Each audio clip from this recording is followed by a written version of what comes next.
England 1623, in the remote shrouded valley of Blackthorn Vale, where fog lingered on the moors like a second skin and the cries of owls echoed across the endless night. A single event pierced through the silence and marked the beginning of a terror that would not be fully understood for centuries. A servant girl, barely 17, was found wandering the outskirts of the manor belonging to Lord Alistair Pembroke, a nobleman of old wealth and reputation. She was barefoot, her gown torn and soiled, her eyes so wide with dread that she seemed unable to speak. The villagers who discovered her thought at first she had gone mad, struck by visions of demons or witchcraft, for she clawed at her own arms and shook as though chilled by unseen winds. When they asked her what had happened, she could utter only fragments words like screams, chains, and cellar. By morning, she was dead, her body convulsing in fever, her mind ravaged by whatever she had witnessed inside the walls of Blackthorn Manor. And so began whispers of the darkness that lay behind the heavy oak doors of that estate. Before we go deeper into this haunting case, I want to ask you, where are you watching this from? And what time of night is it where you are? Tell me in the comments. Because as you listen to this story, I want you to remember that while you sit safely in your home, the people of Blackthorn Vale were not safe, not even within their own cottages. Once Lord Pembroke's secret world began to unravel. The early 1600s in England were years of tension, witch trials, fears of rebellion, religious conflict. But Blackthorn Vale was quiet, a rural hollow untouched by the courts and wars of the crown. Lord Alistair Pembroke, then in his early 40s, was respected in name but rarely seen by the public. He had inherited the Pembroke estate after the death of his father, a man whose reputation was austere but not cruel. The Pembrokes had long been landlords over the villagers, granting them land to farm in exchange for loyalty and labor. The manor itself was built of heavy stone, its windows narrow, and its halls echoing with cold draughts, a relic of medieval architecture that seemed already to belong to another century. Yet it was inside these halls, hidden beneath their foundations, that something unspeakable had been built. In the weeks after the servant girl's death, rumors spread like wildfire. Some said Lord Pembroke practiced forbidden sciences. Others claimed he entertained strangers at night, men cloaked in black who arrived with no names and left before dawn. The village priest whispered of heresy. Mothers kept their children inside after dark, but still no one dared confront him. For who would accuse a nobleman with wealth, power, and the ear of the local magistrate of crimes they could not even name? Yet beneath the silence, an unease spread, a sense that something malignant was taking root in the vale. And while the villagers feared shadows, the reality inside Pembroke Manor was far worse. It began, as all horrors do, quietly. A farmer's wife disappeared on her way home from market, her basket of bread and cheese found abandoned by the roadside. Weeks later, 2 stable boys vanished from the manor itself, said to have run away, though their families insisted otherwise. Each time, Pembroke dismissed the disappearances as misfortune or folly. He spoke in the language of reason, saying young men often fled servitude, that women were prey to thieves on the road. His tone was calm, convincing even, and the magistrate accepted his explanations. But the villagers whispered of a carriage that roamed by moonlight, its wheels silent on the cobblestones, and of cries that traveled on the wind, muffled yet unmistakable. Some claimed they had seen smoke rising from the ground behind the manor, though no hearth or chimney lay there, and still no one dared climb the hill and knock upon those gates. For Pembroke was not only a nobleman, but a man of cunning, skilled at masking his cruelty beneath gestures of civility. He hosted occasional feasts where wine flowed and music played, smiling at his guests with a charm that never quite touched his eyes. Yet behind closed doors, in the stone-walled chambers below the manor, he was creating a theater of suffering, a world where human agony was not an accident but a design. The villagers did not yet know it, But Pembroke had cultivated something beyond cruelty. He had cultivated a ritual of silence, binding those under his power in fear so complete that even their screams could not escape the veil. And his history would later ask how many died in those rooms unheard, unseen, and unremembered. The first documented suspicion against Lord Alistair Pembroke did not emerge from a villager, but from within his own household. In the winter of 1624, a chambermaid named Margaret Wren was said to have confided in her cousin during a brief visit home. She told him of strange noises that shook her, from sleep in the manor at night, of corridors lit when no lamps were burning, and of rooms forbidden to servants, locked with heavy iron bolts. Margaret claimed she once carried linens to the cellar, and by accident opened a door she had been ordered never to touch. What she saw, she said, was not wine casks or storage, but chains bolted into stone walls, and a table stained dark with something that was not wine. She swore she heard voices crying out from deeper chambers, voices pleading to be released. Her cousin urged her to flee, to leave her service and never return. But she shook her head. "We do not leave the Pembrokes," she said, her voice heavy, with both resignation and fear. Days later, Margaret Wren vanished. Lord Pembroke explained that she had stolen valuables from his household and fled the county. A warrant was issued in her name, not in his. It was the first sign of how completely his influence protected him. Yet her cousin, silenced by the authority of the nobleman, carried the memory of her words until his own death. And with her disappearance, the pattern deepened. People began to vanish, and always from places near the Pembroke estate. By spring of that same year, the atmosphere of Blackthorn Vale had transformed into something close to dread. The once bustling market stalls grew sparse as families withdrew from public gatherings. The priest spoke of the devil's hand moving through the village, though he never named the nobleman directly. Mothers clutched their children tighter at dusk, men began carrying knives when walking home, and dogs howled at the manor gates as if sensing something unnatural within. But Lord Pembroke moved unbothered, his outward life unchanged. He rode his horses along the fields, he attended council meetings, and he greeted those beneath him with the polite nod expected of his station. And perhaps it was that mask of normalcy which frightened the villagers most, the dissonance between the civility they saw and the whispers of screams they could not explain. It is said that on certain nights, when the fog was thick and the wind low, faint cries could be heard drifting across the vale, cries too distorted to carry words, but too human to be mistaken for animals. Some villagers told themselves it was imagination, others insisted it was truth, but none dared speak aloud the possibility that their lord, the man entrusted with their lives and their livelihoods, was the very cause of their terror. And so silence fed silence. The suffering inside Pembroke Manor continued unchecked, while outside the people chose to look away. It was not until midsummer that evidence, or at least the hint of it, came to light. A hunter named Elias Rowe stumbled upon something in the woods near the manor walls. He had been tracking deer when he discovered a small clearing where the earth was disturbed, the soil freshly turned. At first he thought it the work of animals, but then he saw the fragment of cloth protruding from the ground. He pulled at it, and with horror realized it was the sleeve of a gown, torn and dirt-stained. Beneath it, the earth yielded something worse, the pale outline of a hand, twisted unnaturally, its fingernails broken as though clawing at the soil. Elias staggered back, retching, but the truth was undeniable. Someone knows several had been buried there in haste. He fled to the magistrate with his discovery. But when an inquiry was raised, Pembroke himself met the officials at the clearing, calm as ever, and declared it the site of paupers' burials for plague victims and vagrants who had perished without kin. He spoke so smoothly, so assuredly, that the magistrate dismissed Elias's concerns.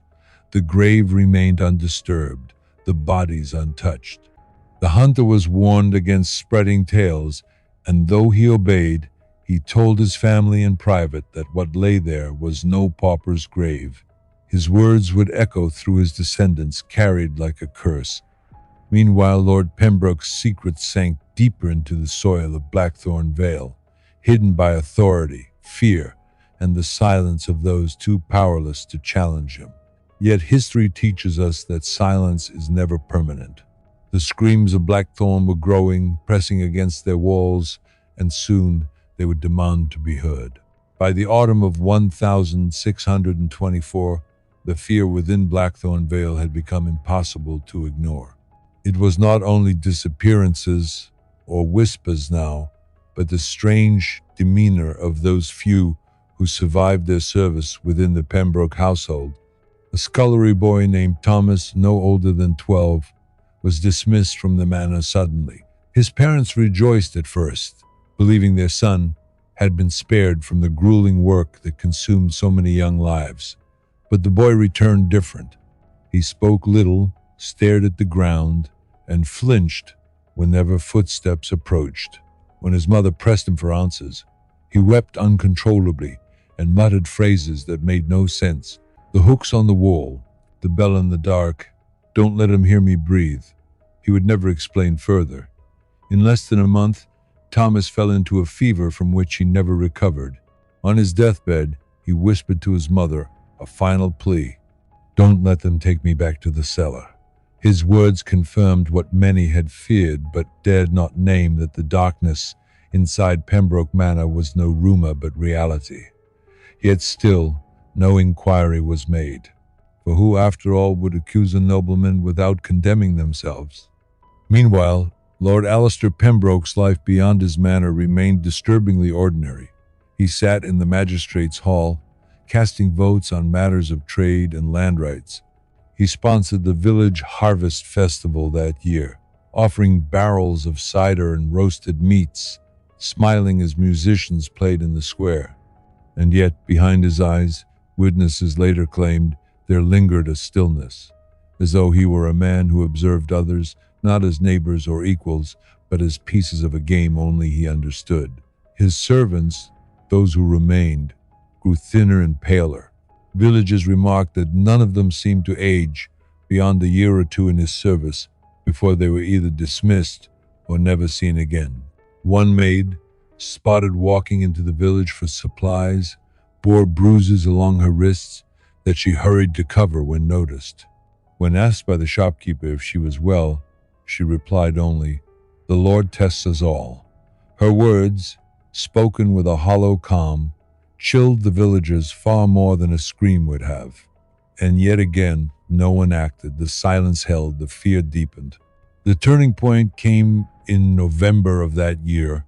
A traveling monk named Brother Anselm arrived in the Vale, seeking shelter on his pilgrimage north. He was given lodging by the villagers and soon heard the whispered fears of Pembroke Manor. Unlike the locals, Anselm was not bound by ties of land or loyalty. He began to ask questions, quietly at first, then with greater urgency. One evening, as he walked the perimeter of the manor grounds, he claimed to hear faint metallic clangs as though chains rattled deep below the earth. He also noticed the peculiar pattern of smoke rising from vents near the hillside, vents hidden among brush and stone, far from the manor's hearths. Intrigued and disturbed, Anselm returned the following night and saw a carriage arrive at the gates. From it emerged two men, their faces shadowed by wide-brimmed hats. They carried between them what looked like a bundle, wrapped in cloth, heavy enough to bend their backs. The gates opened swiftly, and the carriage vanished inside. The bundle did not reappear. Anselm took his testimony to the village priest, urging him to confront Pembroke, but the priest paled and refused. "The Lord is beyond us," he said. "To accuse him is to damn ourselves." Anselm pressed harder, but found no allies. And yet, his brief presence planted a seed. For the first time, an outsider had seen what the villagers feared. His words lingered long after he left Blackthorn Vale, traveling in fragments, feeding rumors that would one day circle back to expose the nobleman's horrors. But in 1624, the silence endured. The screams continued, and Pembroke himself, calm and collected, appeared unshaken, as though he believed his world of cruelty would never fracture. But the walls of Blackthorn were not eternal, and cracks were beginning to form. By the spring of 1625, the shadow over Blackthorn Vale had grown heavy enough that even those beyond its borders began to take notice. Traders passing through remarked that the village seemed cloaked in silence, its people wary, their eyes darting at the mere mention of the manor. Stories of disappearances began to spill beyond the vale, carried in hushed voices to market towns miles away. Some dismissed them as superstition, tales invented by peasants to explain misfortune. Others listened more closely, disturbed by the consistency of the accounts. Again and again, the same patterns emerged. Servants who vanished without farewell, travelers who stopped in the village but were never seen on the road again, smoke rising from vents where no hearths were lit. And then there were the sounds, always the sounds, faint, muffled cries reported by shepherds tending their flocks at night, or by woodcutters pausing in the stillness of the forest. Each man swore he had heard voices, the sound of chains, the unmistakable ring of metal on stone. Yet without proof there was no case. Pembroke remained untouchable, shielded not only by his wealth but by the disbelief of those who could not accept that such cruelty might fester in a man of noble blood.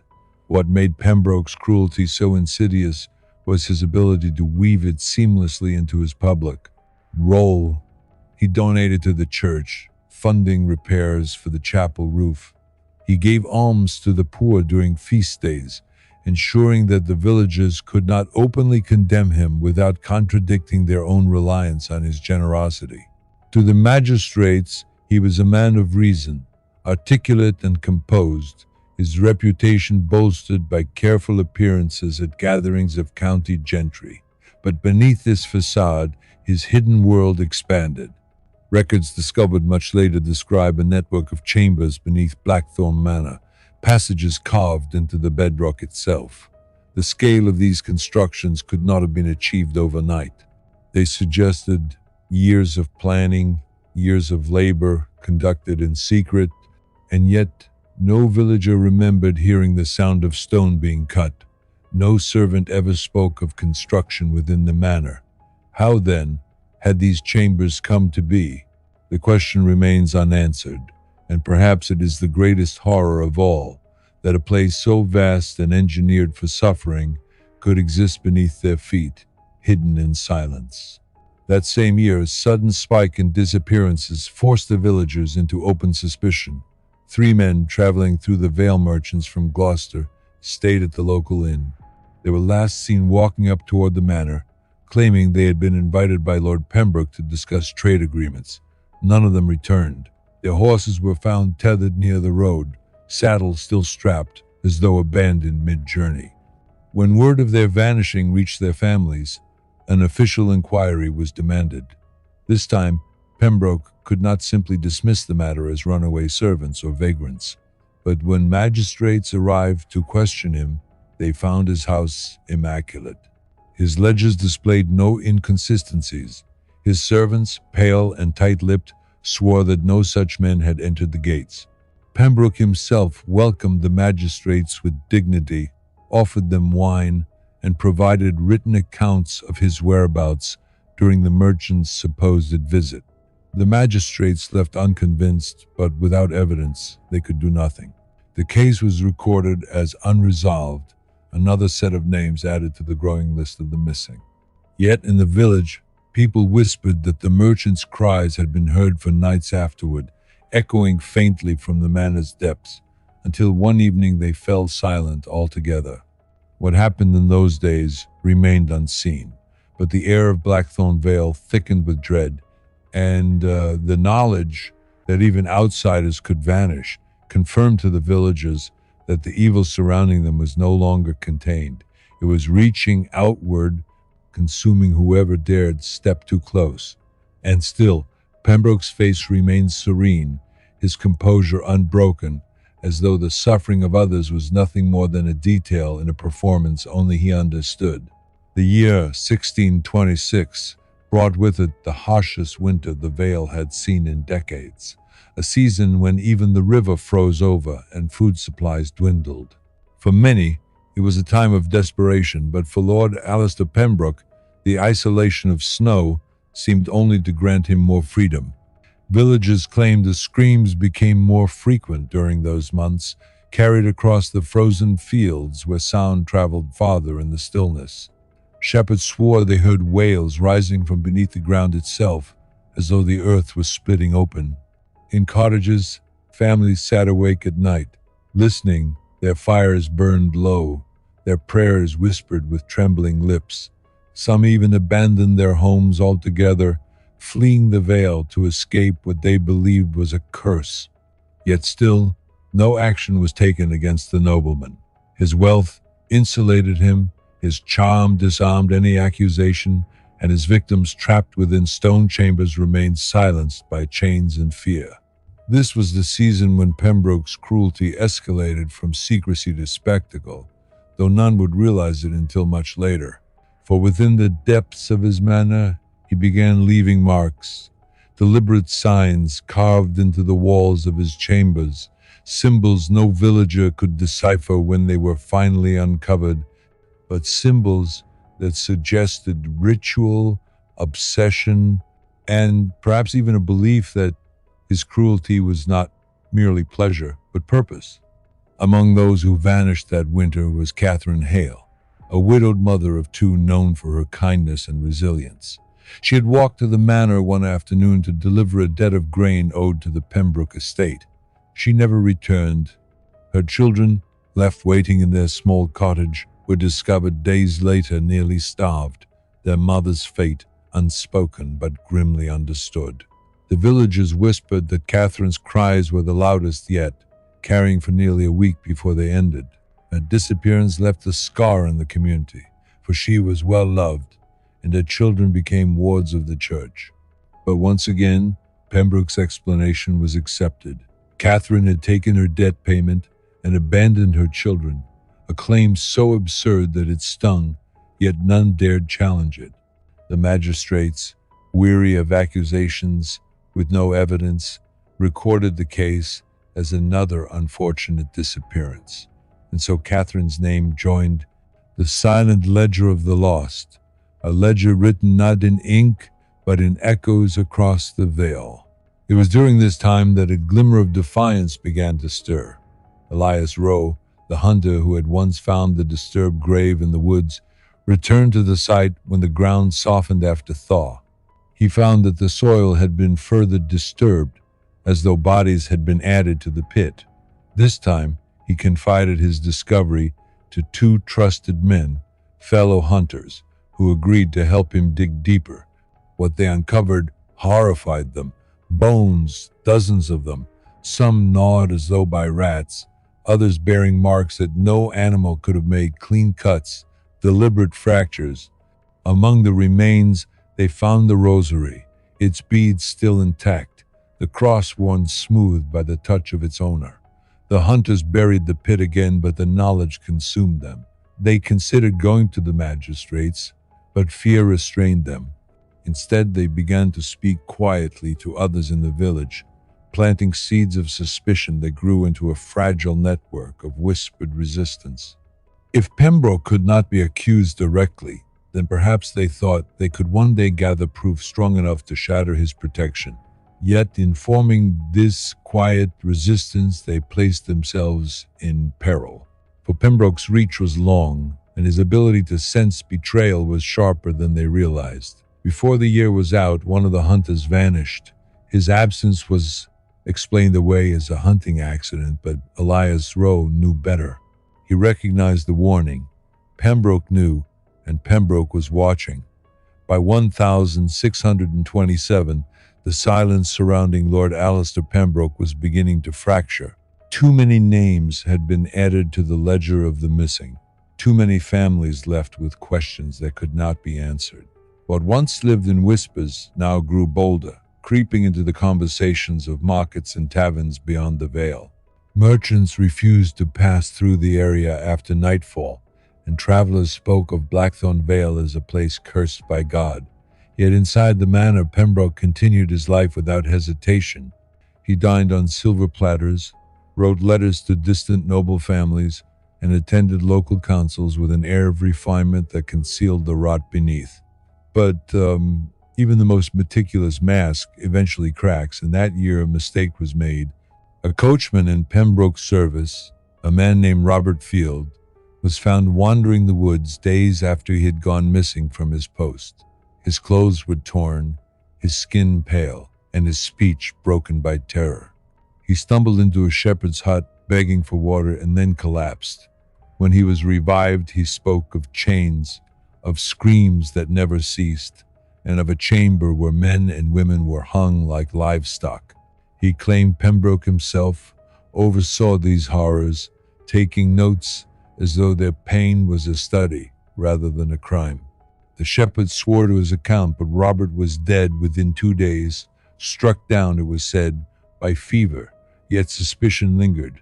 Had his death been natural, or had Pembroke's silence the only servant who dared speak? For the first time, an official ripple spread beyond the local magistrate. Reports of Robert's delirium reached a higher court, and a small commission was dispatched to Blackthorn Manor.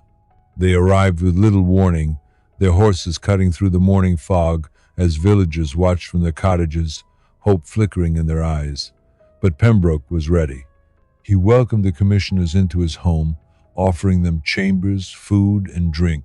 His servants, drilled in their silence, spoke of loyalty and good treatment. The commissioners searched only the upper levels of the house, for Pembroke had presented them with records, claiming his cellars were flooded and unfit for entry. When pressed, he guided them into a single chamber lined with barrels of wine, the air damp and sour, the ground littered with straw. There was nothing unusual to be found. The commissioners left unsatisfied but unable to convict, their hands tied by lack of proof and Pembroke's unshakable poise. To the villagers, their departure was devastating. Hope had flared briefly, only to be extinguished once more. Pembroke's grip tightened, his confidence renewed, yet behind the calm exterior, cracks were forming. For every inspection, every whisper, every survivor who stumbled free brought the risk that one day the truth would slip beyond his control. That risk came close in the autumn of that year, when Elias Rowe, the hunter who had uncovered the burial pit, was forced into hiding. He had spoken too openly, too often, and Pembroke's men began watching his cottage. One night, the door to his home was found shattered, his belongings scattered, but Elias himself was gone. Some claimed he had fled into the forest, others believed he had been taken into the manor, destined to join the screams that haunted the Vale. Whatever the truth, his disappearance marked the breaking point for many villagers. A quiet panic spread, for if a man as careful as Elias could be taken, then none of them was safe. Families began abandoning their homes in greater numbers, their cottages left empty, doors swinging in the wind. Blackthorn Vale became a hollow place, its fields untended, its paths overgrown. Yet Pembroke remained, unmoved, his manor looming over the empty land like a tombstone. And still, the smoke rose from hidden vents. Still, the cries were carried on the wind. Still, no one with power dared call them what they truly were. The screams of victims, trapped in a labyrinth of cruelty beneath the stones of Blackthorn Manor. By 1628, Blackthorn Vale was scarcely recognizable as the thriving rural community it had once been. Where cottages had bustled with families, now many stood abandoned, their windows boarded, their gardens overrun with weeds. The church bells rang less frequently, for the pews were empty. The villagers either fled or too consumed by fear to gather. And always, the manor loomed above, a constant reminder of the horror that had drained the life from the Vale. Yet though Pembroke's crimes remained cloaked in silence, cracks had begun to spread far beyond his reach. Rumors carried by fleeing villagers reached London, and in the city, Men of influence began to take notice. The crown itself had little concern for peasants, but when whispers grew to suggest that noble blood might be involved in unspeakable acts, interest sharpened. For if one nobleman could act with impunity, others might too. That autumn, a royal envoy was dispatched not for justice, but for inquiry, to determine whether Pembroke's conduct risked embarrassing the crown. The envoy, Sir Edmund Corbett, was known for his severity. He arrived with soldiers, a small retinue armed not only with weapons but with authority that even Pembroke could not ignore. For the first time, the gates of Blackthorn Manor did not open with ease. Pembroke met the envoy at his doorstep, his manner polished, his words carefully chosen. He spoke of loyalty to the king, of service to crown and country, and he dismissed the rumors as peasant superstition, bred of famine and hardship. But Sir Edmund was not a man easily swayed. He demanded a full inspection of the manor, including its cellars. Pembroke hesitated. Witnesses later claimed that his mask slipped for a fraction of a second, a flicker of irritation in his eyes, before he smiled and agreed. The soldiers entered with torches, their boots echoing on the stone floors. At first they found only what Pembroke allowed them to see: wine casks, storage rooms, the ordinary clutter of a household. But one soldier, lagging behind, noticed a draught seeping through a wall, and when he pressed against the stones, a hidden passage revealed itself. Behind it lay a stairwell descending into darkness. The air was foul, thick with damp, and something sharper, the unmistakable scent of decay. Torches were. What they found has been described only in fragments, for the official records remain curiously incomplete, as though certain truths were too terrible to preserve. But the accounts that survive speak of a warren of chambers, each more grotesque than the last. Chains hung from the walls, some still fastened around skeletal remains. Tables bore deep stains, grooves carved into their surfaces as though by fingernails dragged in desperation. In one chamber, crude symbols were etched into the stone, their meaning unknown, though some scholars later speculated they were attempts at ritual, twisted forms of alchemy or forbidden scripture. And in the deepest chamber they found cells, small, airless spaces where prisoners had been kept, some no larger than coffins. A few still contained bodies, reduced to bone, their jaws frozen in silent screams. The soldiers staggered at the sight, some crossing themselves, others retching in the corners. For the villagers' whispers had been true. The manor was not merely a home, but a theater of cruelty, constructed with precision and purpose. And at its center stood Lord Alistair Pembroke, calm as ever, watching as though the discovery were a performance he had staged all along. When Sir Edmund confronted him, demanding explanation, Pembroke smiled faintly and said, "Do you not see? They gave me their screams freely. I only gave them form." His words chilled even the hardest soldier, for they revealed not madness but conviction. He believed what he had done was not crime, but craft. Raised, swords drawn, and the soldiers pressed forward. What they found has been described only in fragments, for the official records remain curiously incomplete, as though certain truths were too terrible to preserve.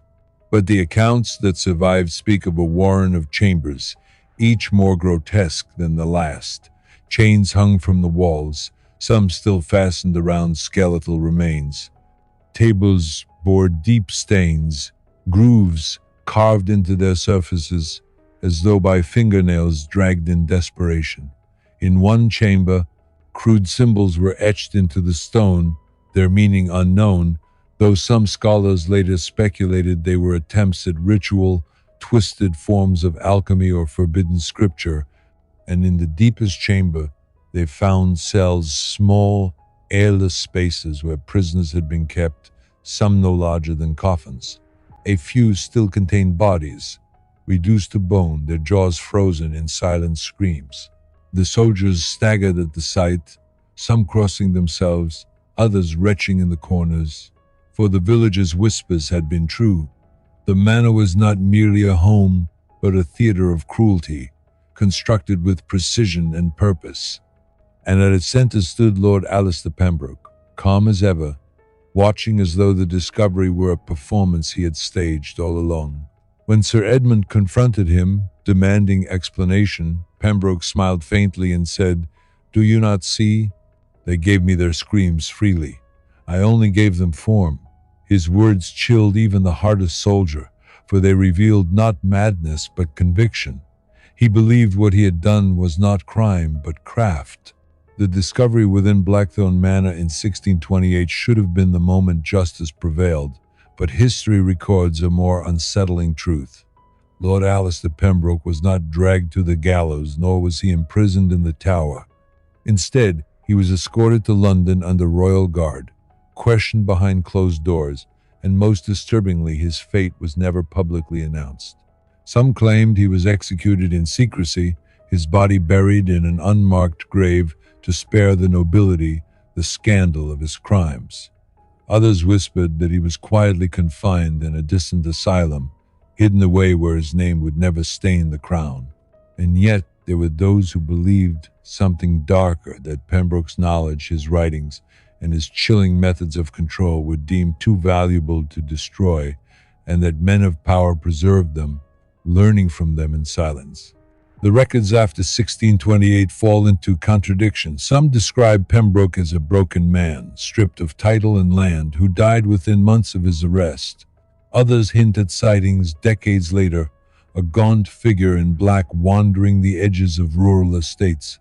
What is certain is that the manor itself was abandoned, sealed by order of the crown, its gates rusted shut, its halls left to rot. But even empty, it was not silent. Travelers through the vale swore that screams still echoed on moonless nights, as though the walls themselves remembered every cry that had once been trapped within. For the villagers of Blackthorn Vale, there was no true closure. The crown issued reparations, but no justice. Families who had lost loved ones received no answers, only silence. The children of Catherine Hale grew into adults, bearing the weight of their mother's disappearance, never knowing what had truly become of her. The hunters who had dared to expose the burial pit were themselves erased, one by one, until no voice remained to testify. The church kept its doors open, but sermons grew thin, for how could faith survive in a place where evil had ruled unchecked for so long? The land itself seemed scarred. Crops failed more often, livestock sickened, and many who remained eventually left, abandoning Blackthorn Vale to the crows and weeds. The manor decayed, its windows dark, its walls crumbling, but always looming a reminder of how silence protects cruelty and how power can shield even the most monstrous acts from judgment. To this day, the ruins of Blackthorn are avoided, a place shunned not only for superstition, but for the unbearable knowledge that men and women once suffered in those chambers, while the world above carried on in denial. And so, the question remains, was Pembroke a man driven by madness or by something far more disturbing, a belief that cruelty itself could be transformed into art, that human agony could be catalogued and shaped as though it were a science? His victims are long forgotten by name, their stories erased by centuries of silence. Yet the memory of their suffering lingers in whispers, in ruins, and in the eerie truth that even noble blood is no barrier against corruption. If the screams of Blackthorn Vale still echo across those hills, perhaps they are not only cries of the dead, but warnings to the living that when power is protected by silence, the most unthinkable horrors are allowed to thrive. As you reflect on this story, I want to ask you something unsettling. Do you believe evil like Pembroke's is born from madness, or is it cultivated by choice, one decision at a time, until cruelty becomes identity? Share your thoughts below. I'll be reading your reflections carefully, and if you want more untold stories of history's darkest shadows, join us here on Dark History HD. Subscribe, like, and share this video so these forgotten echoes are never silenced again.